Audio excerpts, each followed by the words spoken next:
বাঁকুড়া শহরে দিন দিন বাড়ছে গাড়ির সংখ্যা, কিন্তু রাস্তার প্রশস্ততা বাড়ছে না, যার ফলে ঘটছে পথ দুর্ঘটনা। গতকাল শহরের তামলিবান্দ এলাকায় একটি পুলকারের সাথে বাসের সংঘর্ষ হয়, যার কারণে বেশ কয়েকজন খুদে পড়ুয়া আহত হয়, আর তাতেই নড়ে চড়ে বসে জেলা প্রশাসন। পথ দুর্ঘটনা কমাতে আপ্রাণ চেষ্টা চালিয়ে যাচ্ছে বাঁকুড়া সদর ট্রাফিক, কিন্তু জেলা প্রশাসনেরও ভূমিকা আছে এই পথ দুর্ঘটনা কমানোর পিছনে।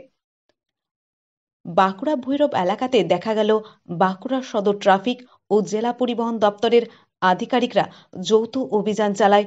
পুলকারগুলির কাগজপত্র খতিয়ে দেখেন এবং বেশ কিছু বেসরকারি স্কুলেও তারা হানা দেয় এবং পুলকারগুলোর সমস্ত নথিপত্র খতিয়ে দেখেন।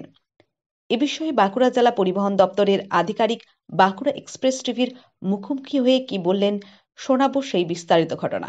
এই কর্মকাণ্ড দেখে অনেকেই খুশি, এবার হয়তো কিছুটা কমবে পথ দুর্ঘটনা।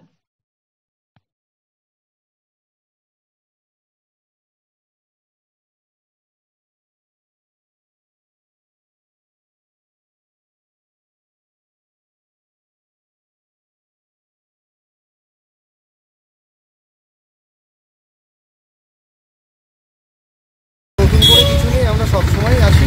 এনফোর্সমেন্ট হচ্ছে, কড়া নজরদারি রয়েছে আরটিও অফিস এবং পুলিশের। আজকেও সেই রকম একটা রুটিন চেকিংয়ে বেরানো হয়েছে। এই বিষয়ে ব্যবস্থা নিচ্ছে প্রশাসন, কাজ যা কাজ।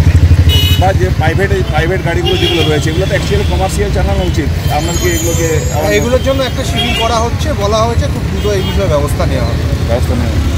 আপনার নাম? আমার নাম অয়ন সরকার, মোটর ভেহিকেল ইন্সপেক্টর।